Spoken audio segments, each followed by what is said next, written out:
Subscribe कीजिए हमारे channel exam मंथन 24/7 को और बेल आइकन दबाना ना भूलें, जिससे आपको हमारी सभी वीडियोज़ की नोटिफिकेशन मिलती रहे। हेलो स्टूडेंट, मैं विकास आप सभी का एग्जाम मंथन 24/7 यूट्यूब चैनल पर स्वागत करता हूं। उम्मीद करता हूं आप बहुत अच्छे से रिवीजन कर रहे होंगे और पढ़ रहे होंगे इस लॉकडाउन के समय में। देखिए, लॉकडाउन का समय है, इसे बहुत ही अच्छे से यूज़ कीजिए। कम से कम आप अपने 2-3 सब्जेक्ट इतने अच्छे से कंप्लीट कर सकते हैं इस लॉकडाउन के समय में। अभी एग्ज़ाम नहीं हो रहे हैं, आप विदाउट टेंशन अगर पढ़ेंगे तो भी आप अच्छे से 2-3 सब्जेक्ट आप अपने कवर कर लेंगे। लॉकडाउन को इतना अच्छे से यूज़ कीजिए कि जब लॉकडाउन ख़त्म हो तो आपको ये लगे कि इसका सबसे ज़्यादा फ़ायदा जो अगर मिला है वो मुझे मिला है, ऐसा लगना चाहिए। देखिए, लॉकडाउन के समय में अगर सबसे ज़्यादा फ़ायदा पूरे देश में किसी को है तो वो स्टूडेंट्स से ही। क्यों? स्टूडेंट्स का क्या है कि घर से निकल नहीं पा रहे हैं तो कम से कम अच्छे से अपनी पढ़ाई कर सकते हैं। तो इस लॉकडाउन का यूज़ कीजिए और कम से कम रिवीजन तो अपना करते रहिए लगातार। रिवीजन जो आपके टॉपिक कमज़ोर हैं, आपको लगता है ये टॉपिक मेरा कमज़ोर है, तो उसे सबसे पहले कंप्लीट करें। देखिए, टॉपिक कोई कमज़ोर नहीं होता है, बल्कि सोच के ऊपर होता है कि हमारा टॉपिक कमज़ोर है। तो आप अपने अच्छे से पढ़ाई पर ध्यान दीजिए, लगातार रिवीजन करते रहिए, कॉन्सेप्ट पढ़ते रहिए, बुक्स पढ़ते रहिए, लेकिन बीच में टाइम बेकार ना जाने दें। ठीक है, तो हम इंडियन पॉलिटी पढ़ रहे थे और इंडियन पॉलिटी के अंतर्गत लास्ट वीडियो में हमने अनुसूची के ऊपर बात कर ली थी। जो आज का हमारा टॉपिक है वो है संविधान सभा, जिससे अधिकतर एग्जामों में क्वेश्चन पूछे जाते हैं संविधान सभा से।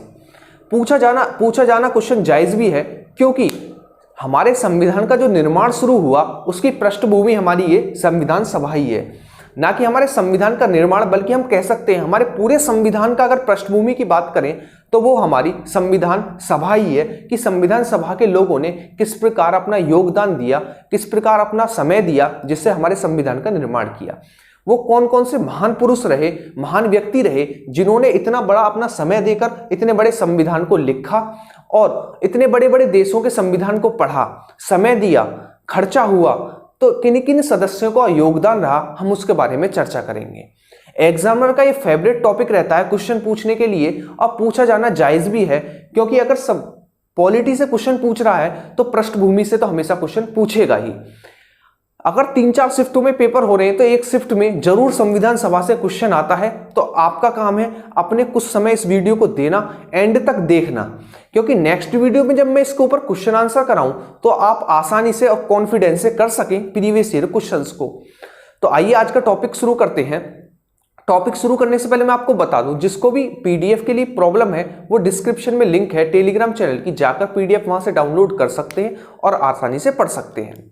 तो आइए आज का टॉपिक शुरू करते हैं, जिसके अंतर्गत हम पढ़ने वाले हैं संविधान सभा। तो सबसे पहला क्वेश्चन तो यही बनता है कि आखिरकार संविधान सभा का निर्माण किस आधार पर हुआ, किस समिति के आधार पर हुआ, किस कमेटी के आधार पर हुआ। तो पहला क्वेश्चन जो बनेगा वो यही बनेगा। तो जो जुलाई 1946 में एक हमारा मिशन आया, कैबिनेट मिशन, इस कैबिनेट मिशन के आधार पर ही हमारे संविधान सभा का निर्माण हुआ। संविधान सभा का निर्माण हुआ क्योंकि संविधान का निर्माण कर सके। तो क्वेश्चन दो प्रकार से पूछा जा सकता है, हमारे संविधान का निर्माण किस मिशन के आधार पर हुआ, तो वो था हमारा कैबिनेट मिशन, या फिर हमारे संविधान सभा का निर्माण जो हुआ वो किस मिशन के आधार पर हुआ, तो वो था हमारा कैबिनेट मिशन। नेक्स्ट क्वेश्चन ये बनेगा कि कैबिनेट मिशन किस सन में आया, तो जुलाई 1946 में हमारा कैबिनेट मिशन आया। नेक्स्ट जो है वो है कि जब हमारे संविधान सभा का निर्माण हो रहा था तो कितने सदस्य थे, कितने सदस्य थे, तो 389 यानी 389 कुल सदस्य थे संविधान सभा, यानी संविधान के निर्माण में कितने सदस्य थे, 389 संविधान सभा में, संविधान के निर्माण के लिए। उनमें से 292 हमारे ब्रिटिश भारत से, 93 हमारे देसी रियासतों से, और 4 जो थे हमारे वो कमिश्नरी क्षेत्रों से थे। इन्हें समझिए कि ब्रिटिश भारत और कमिश्नरी क्षेत्र क्या है। देखिए, ब्रिटिश भारत जो था उस समय पर वो वाला भाग था भारत का जिसका सीधा सीधा कंट्रोल ब्रिटिश क्राउन के हाथ में था, जबकि जो हमारे 4 कमिश्नरी क्षेत्र थे ये वो भारत का वो भाग था जिनका सीधा कंट्रोल ब्रिटिश क्राउन के हाथ में नहीं था, लेकिन हाँ ब्रिटिश का अधिकार था इन क्षेत्रों पे। कह सकते हैं ये प्राइवेट रूप से या फिर टैक्स दे रहे थे ब्रिटिश सरकार को, थे ये अंग्रेज ही। ठीक है, जो 292 थे इनका निर्वाचन हुआ, जबकि जो 93 सदस्य थे जो कि देशी रियासतों से थे इनका मनोनयन हुआ। यानी इनका तो चुनाव हुआ, इनके लिए वोटें डली, बल्कि जो 93 थे देशी रियासतों से इनका मनोनयन हुआ। मनोनयन का मतलब है इन्होंने अपने दिल से भेज दिए सदस्य कि ये हमारा प्रतिनिधित्व करेंगे, ये हमारे राजा हैं, ये हैं, इस तरीके से मनोनयन किया गया। जो हमारे 4 कमिश्नरी क्षेत्र थे ये वो क्षेत्र थे जैसे कि इस समय पर हमारे यूनियन टेरिटरीज हैं, जैसे दिल्ली है, अंडमान निकोबार है, दादर एवं नागर हवेली है, चंडीगढ़ है। उसी समय पर यूनियन टेरिटरीज होती थी 4। कौन कौन सी थी वो? A, B, C और D। आप आसानी से याद रख सकते हैं। किस प्रकार? A से बना हमारा अजमेर, B से बना हमारा बलूचिस्तान जो कि हमारा पड़ता है पाकिस्तान प्रांत में, तीसरा बना हमारा C से कुर्ग जो कि हमारा कर्नाटक में पड़ता है, और D से बना हमारा दिल्ली। ये कुल 4 क्षेत्र थे, कमिश्नरी क्षेत्र, जो कि एक प्राइवेट रूप से ब्रिटिश क्राउन के हाथ में थे। यानी इन चारों क्षेत्रों पर अंग्रेजों का अधिकार था और जो कि टैक्स देते थे ब्रिटिश क्राउन को। जबकि ये 292 जो सदस्य थे चुने गए थे, ये वाले क्षेत्र वो थे जिन पर सीधा सीधा कंट्रोल था हमारा ब्रिटिश क्राउन का। तो यहां से इस प्रकार क्वेश्चन पूछा जाता है जो कि हमारे 4 कमिश्नरी क्षेत्र थे, निम्नलिखित में से कौन सा कमिश्नरी क्षेत्र नहीं था? तो आपको चारों नाम याद रखने चाहिए, क्योंकि इन चारों नामों में से एक नाम हटा देगा, कोई दूसरा नाम जोड़ देगा। ठीक है, मान लीजिए चंडीगढ़ ही जोड़ दिया, चंडीगढ़ जोड़ दिया, ऊपर के 3 नाम दे दिए और पूछ लिया कि जब संविधान सभा का निर्माण हुआ था तो 4 जो कमिश्नरी क्षेत्र थे उनमें से निम्नलिखित में से कौन सा नहीं था? तो हमारा चंडीगढ़ नहीं था, अगर चंडीगढ़ ऑप्शन में होता तो इस प्रकार क्वेश्चन पूछे जा सकते। जो संविधान सभा के सदस्य थे, जो कि संविधान सभा के सदस्य थे 389, उनमें से प्रत्येक सदस्य जो चुनकर आया था या निर्वाचित होकर आया था या मनोनयन होकर आया था, किसी भी प्रकार आया था, उनमें एक सदस्य जो था वो 10 लाख जनता का प्रतिनिधित्व करता था। यानी वो 10 लाख जनता का बहुमत लेकर आया था संविधान सभा में। तो पूछ सकते हैं कि चुनाव के समय पर एक प्रतिनिधि पर कितने जनता थी? तो 10 लाख जनता थी। ठीक है ना, 10 लाख जनता पर एक सदस्य था। नेक्स्ट क्वेश्चन जो बनता है, इसमें खर्चा कितना आया था? तो इसमें जो खर्चा आया था वो आया था हमारा 62,96,729 रुपए। और समय कितना लगा था? तो समय लगा था हमारा 2 वर्ष 11 माह और 18 दिन का समय लगा था। नेक्स्ट देखते हैं, वो है संविधान सभा की प्रथम बैठक। जो संविधान सभा की प्रथम बैठक हुई थी उसकी अध्यक्षता सच्चिदानंद सिन्हा ने की थी, क्योंकि उस समय पर डॉक्टर राजेंद्र प्रसाद उपस्थित नहीं थे। तो सबसे जो वरिष्ठ नागरिक थे हमारे वो थे सच्चिदानंद सिन्हा। ये इतने वरिष्ठ नागरिक थे कि इनकी कुछ समय बाद मृत्यु हो गई, इनकी तबीयत खराब होकर। तो जो सबसे पहले संविधान सभा की बैठक हुई वो हमारी 9 दिसंबर 1946 को हुई, जिसकी अध्यक्षता हमारी सच्चिदानंद सिन्हा ने की, जो कि हमारे अस्थायी सदस्य थे। क्योंकि डॉक्टर राजेंद्र प्रसाद उपस्थित नहीं थे, इसीलिए सच्चिदानंद सिन्हा को चुन लिया गया एक दिन के लिए उसकी अध्यक्षता करने के लिए। इसमें से 389 सदस्यों में थे, सदस्य जो थे उनमें से केवल 207 सदस्यों ने ही भाग लिया प्रथम बैठक में, जिसमें से कुल 9 महिलाएं थीं। इसका कारण यह था कि जो हमारे 73 जो मुस्लिम लीग के सदस्य थे उन्होंने भाग लेने से इनकार कर दिया, और जो हमारे 93 देशी रियासतों से सदस्य थे उन्होंने भी भाग लेने से मना कर दिया, यानी बहिष्कार किया इस संविधान सभा का। यही कारण रहा कि जो प्रथम बैठक हुई संविधान सभा की उसमें कुल 207 सदस्य ही उपस्थित रहे, और इनमें से महिलाएं कितनी थी? तो इनमें से कुल 9 महिलाएं ही उपस्थित रहीं। नेक्स्ट देखते हैं वो संविधान सभा की दूसरी बैठक। संविधान सभा की प्रथम बैठक के 2 दिन बाद संविधान सभा की दूसरी बैठक हुई, जिसमें हमारे डॉक्टर राजेंद्र प्रसाद उपस्थित रहे, इसीलिए डॉक्टर राजेंद्र प्रसाद को संविधान सभा का स्थायी सदस्य चुना गया। और ये बैठक कब हुई थी? तो 11 दिसंबर 1946, यानी 2 दिन बाद प्रथम संविधान सभा की बैठक के। और इसकी अध्यक्षता किसने की? तो इसकी अध्यक्षता डॉक्टर राजेंद्र प्रसाद ने की थी। इसके 2 दिन बाद, दूसरी संविधान सभा के 2 दिन बाद, यानी 13 दिसंबर 1946 को जवाहरलाल नेहरू द्वारा उद्देश्य प्रस्ताव रखा गया। लेकिन यह उद्देश्य प्रस्ताव हमारा 22 जनवरी 1947 को पारित हुआ। इसका कारण यह था कि जो हमारे बहुत ही ज्ञाता उस समय के व्यक्ति थे जिन्होंने संविधान निर्माण में सर्वाधिक योगदान दिया, डॉक्टर भीमराव अंबेडकर, उन्होंने कहा कि जब तक मुस्लिम लीग और देशी रियासतें अपना बहुमत नहीं दे देती, बहुमत का मतलब है वो हाँ या ना नहीं कह देती कि हाँ हम साइन करेंगे या नहीं करेंगे या पूरा बहिष्कार ही करेंगे, जब तक उनका कुछ जवाब नहीं आ जाता तब तक हम आपके उद्देश्य प्रस्ताव को पारित नहीं करेंगे। यही कारण रहा कि 13 दिसंबर 1946 को तो उद्देश्य प्रस्ताव रखा गया, लेकिन जो ये उद्देश्य प्रस्ताव पारित हुआ वो हमारा 22 जनवरी 1947 को पारित हुआ। ये वही उद्देश्य प्रस्ताव है जिसमें सबसे पहले हमारे मूल अधिकारों की बात की गई थी। हमारे सबसे पहले मूल अधिकारों की जो बात की गई थी ये उद्देश्य प्रस्ताव में ही की गई थी, जो कि हमारा 13 दिसंबर 1946 को प्रस्तुत हुआ था।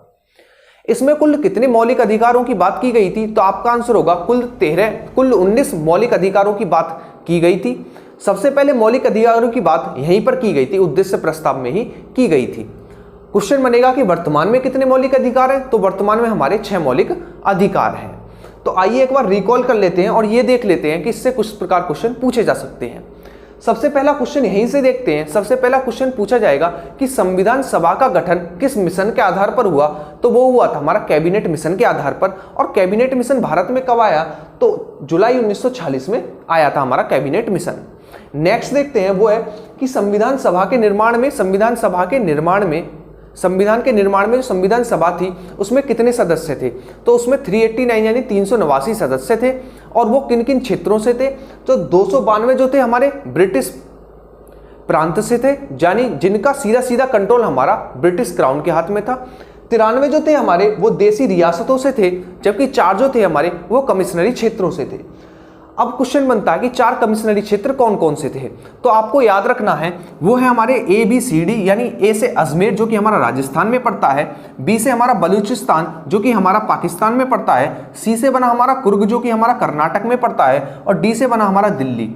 ये आप सभी जानते हैं। ये 4 वही क्षेत्र थे, कमिश्नरी क्षेत्र। जिस प्रकार आज के समय पर हमारे यूनियन टेरिटरीज होती हैं उसी प्रकार उस समय पर ये यूनियन टेरिटरीज रही 4। ठीक है। नेक्स्ट क्वेश्चन बनेगा कि खर्चा कितना आया था संविधान के निर्माण में? तो संविधान के निर्माण में कुल 62,96,729 रुपए का खर्चा आया था। और समय कितना लगा था? तो समय लगा था 2 वर्ष 11 माह और 18 दिन का समय लगा था। नेक्स्ट देखते हैं कि एक प्रतिनिधि पर कितने जनता का, मतलब एक प्रतिनिधित्व जो था वो कितनी जनता का प्रतिनिधित्व करता था? एक सदस्य, वो तो हमारे 10 लाख जनता पर एक सदस्य था। ठीक है। नेक्स्ट देखते हैं कि प्रथम संविधान सभा की बैठक कब हुई? तो प्रथम संविधान सभा की बैठक 11 दिसंबर 1946 को हुई, जिसकी अध्यक्षता संविधान सभा के अस्थायी अध्यक्ष जो रहे उन्होंने की, जिनका नाम था सच्चिदानंद सिन्हा, जो कि सबसे वरिष्ठ नागरिक थे संविधान सभा के। इसमें कुल कितने सदस्यों ने भाग लिया? तो इसमें कुल 207 सदस्यों ने भाग लिया, जिसमें से कुल 9 महिलाएं थी। इसका कारण ये था कि मुस्लिम लीग और देसी रियासतों ने इनका विरोध किया, इसलिए वो उपस्थित नहीं हुए। नेक्स्ट देखते हैं संविधान सभा की दूसरी बैठक। संविधान सभा की दूसरी बैठक संविधान सभा की प्रथम बैठक के 2 दिन बाद हुई, यानी 11 दिसंबर 1946 को संविधान सभा की दूसरी बैठक हुई, जिसकी अध्यक्षता हमारे डॉक्टर राजेंद्र प्रसाद ने की, जो कि संविधान सभा के स्थायी सदस्य थे। इसके 2 दिन बाद हमारा उद्देश्य प्रस्ताव रखा गया, जो कि रखा गया 13 दिसंबर 1946 को, जबकि वो पारित हुआ 22 जनवरी 1947 को। यह वही उद्देश्य प्रस्ताव था जिसमें सबसे पहले मूल अधिकारों की बात की गई थी। इसके बाद हम देखते हैं कुछ महत्वपूर्ण समितियां, जिससे क्वेश्चन एग्जामों में पूछे जाते हैं। महत्वपूर्ण समितियों से, समितियों पर बात करने से पहले 2 व्यक्तियों पर बात कर लेते हैं, जो कि बहुत ही महत्वपूर्ण है संविधान सभा के निर्माण के लिए। सबसे पहले जो है वो है BN राव।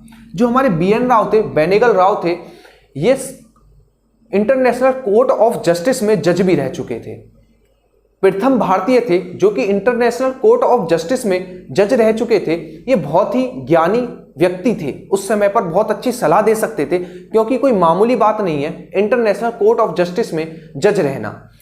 तो ये इंटरनेशनल कोर्ट ऑफ जस्टिस में जज रह चुके थे, इसीलिए जो सलाहकारी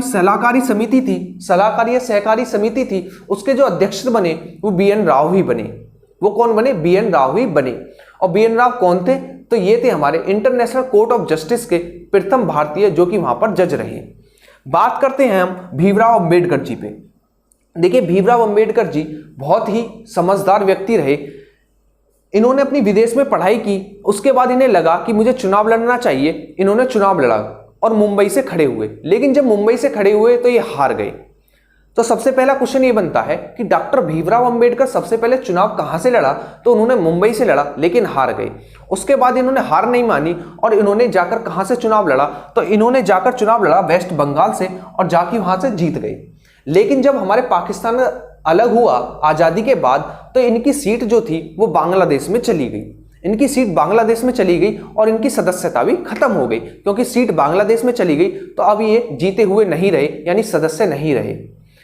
तो जब BN राव ने कहा कि ऐसा अच्छा नहीं लगेगा कि जो सर्वाधिक योगदान दे रहा है हमारे संविधान के निर्माण में वो हारा हुआ रहे या कि उसकी सीट ही ना रहे, तो ये कहा BN राव ने राजेंद्र प्रसाद जी से। राजेंद्र प्रसाद जी ने कहा BG खैर से।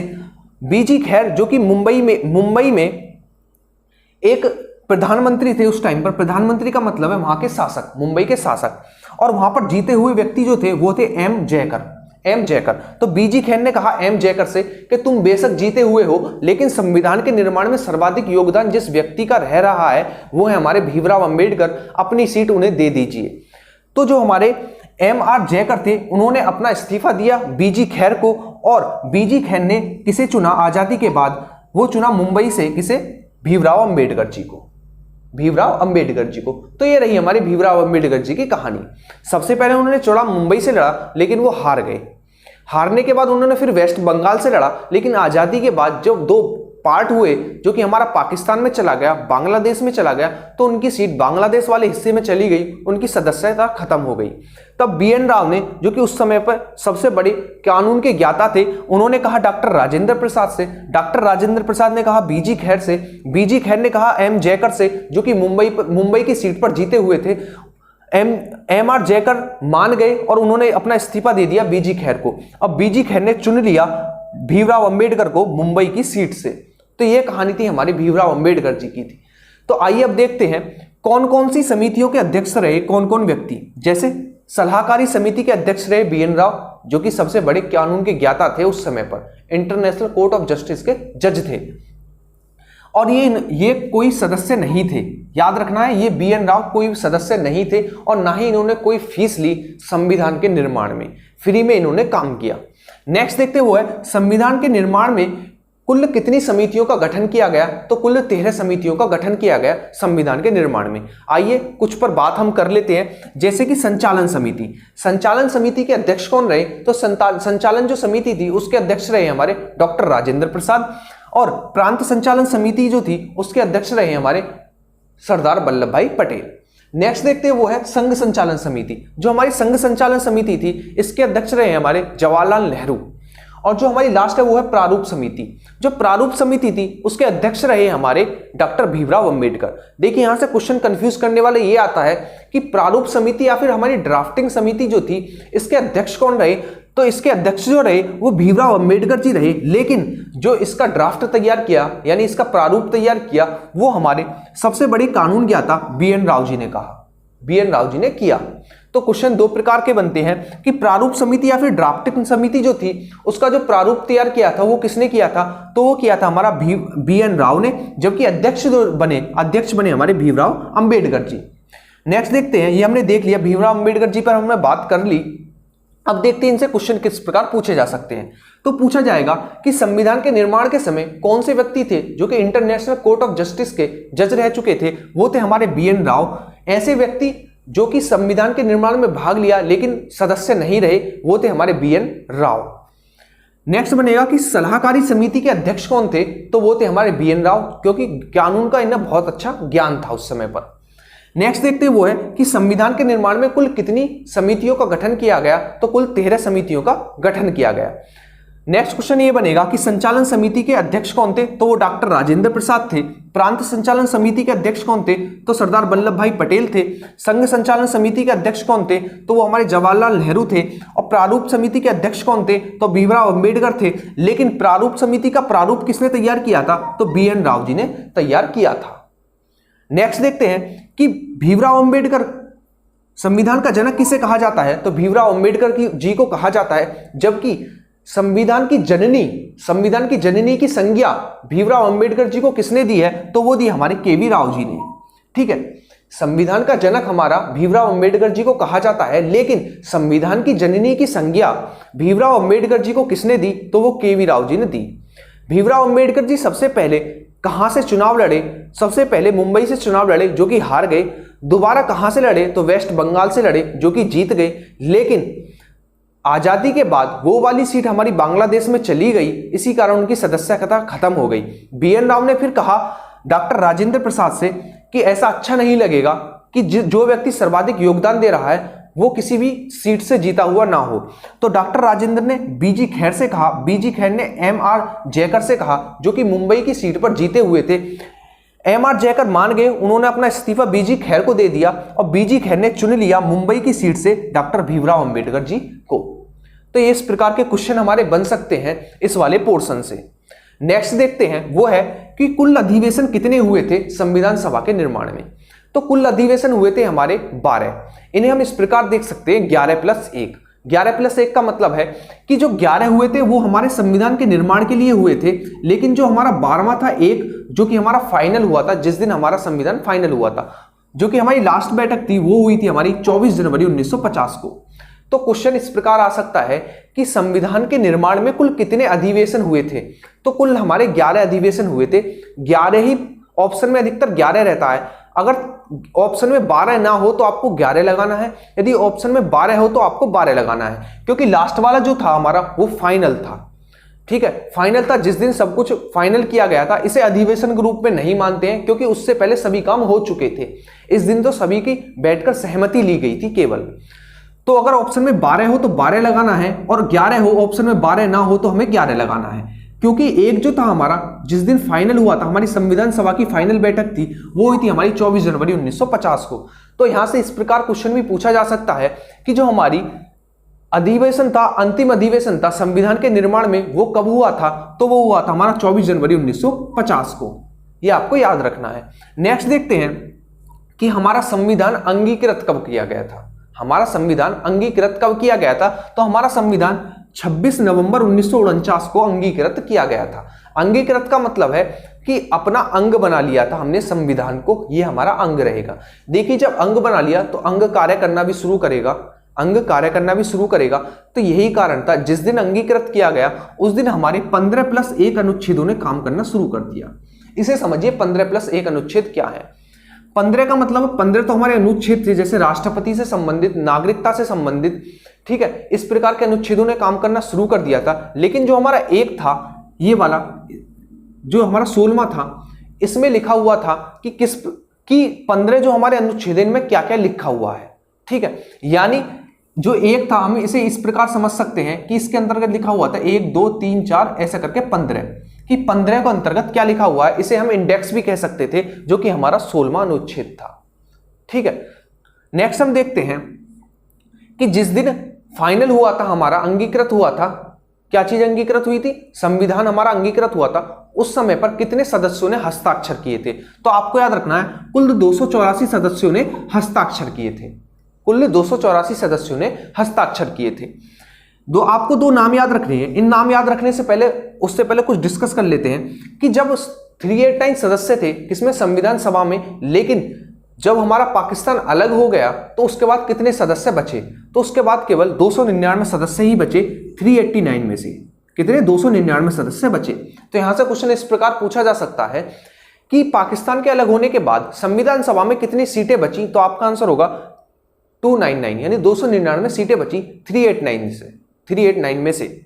नेक्स्ट है कि संविधान सभा के सदस्यों का निर्वाचन हुआ था या मनोनयन हुआ था। तो संविधान सभा के सदस्यों का मनोनयन हुआ था। नेक्स्ट देखते हैं, वो है कि भीमराव अंबेडकर जी किस सीट से लड़े थे। तो वो हमारे पश्चिम बंगाल से लड़े थे या बंगाल प्रांत से लड़े थे, लेकिन वहां से जीते और आजादी के बाद वो सीट खत्म हो गई। ठीक है, उसके बाद हमारे जो MR जयकर थे, उन्होंने अपनी सीट दे दी मुंबई वाली, जो कि भीमराव अंबेडकर जी को मिल गई थी। तो ये थी हमारी संविधान सभा के ऊपर चर्चा। 2 व्यक्तियों के नाम देखने को मिलती है, नंदलाल बोस और दूसरे हमारे प्रेम बिहारी नारायण रायजादा। ठीक है, कौन कौन से, पहले हमारे नंदलाल बोस, दूसरे हमारे प्रेम बिहारी नारायण रायजादा। देखिए, जब संविधान हमारा लिखकर तैयार हो गया तो अब इस पर यह विचार करना शुरू किया गया कि इसे लिखेगा कौन। लिखने का मतलब है कि अच्छी हैंडराइटिंग में कौन लिखेगा। अगर आप देख नहीं सकते संविधान की, आप देख सकते हैं, ऑनलाइन भी डालकर देख सकते हैं, बड़ी अच्छी लैंग्वेज में लिखा हुआ है। लैंग्वेज तो इंग्लिश है, लेकिन बहुत अच्छा राइटिंग है इस प्रकार, ठीक है ना, इस प्रकार की राइटिंग में लिखा हुआ है, बहुत सुंदर राइटिंग में। तो जब जवाहरलाल नेहरू हमारे किसके पास पहुंचे, प्रेम बिहारी रायजादा के पास पहुंचे, उन्होंने कहा कि आप बताइए आप कितना पैसा लेंगे संविधान लिखने के लिए, क्योंकि ये बहुत अच्छे राइटर थे, बहुत ही अच्छे राइटर थे। ऐसा कहा जाता है कि अपनी जो पिन की नींव होती थी ये ऊपर वाली, ये भी इनकी एक विशेष प्रकार की होती थी जिससे कि सभी की हैंडराइटिंग एक जैसी आई, यानी बीच में ऐसा ना हो कि ऐसा लग रहा है टूटता हुआ लग रहा है, ठीक है ना। तो इसीलिए जवाहरलाल नेहरू हमारे प्रेम बिहारी रायजादा के पास पहुंचे और कहा कि आप बताइए आप कितना पैसा लेंगे हमारे संविधान को लिखने के लिए। उन्होंने कहा ये तो मेरा सौभाग्य है कि अगर मुझे ऐसा मिला है करने के लिए, संविधान लिखने के लिए, मैं पैसा नहीं लूंगा, लेकिन एक मेरी शर्त है कि जो हमारी संविधान है उसके हर एक पन्ने पर मेरा नाम हो और अंत में मेरा और मेरे पिताजी का नाम हो, क्योंकि मैं अपने पिताजी की वजह से इस स्टेज पर पहुंचा हूं कि आप मेरे पास आए हैं संविधान लिखवाने के लिए, मेरे हैंडराइटिंग की वजह से।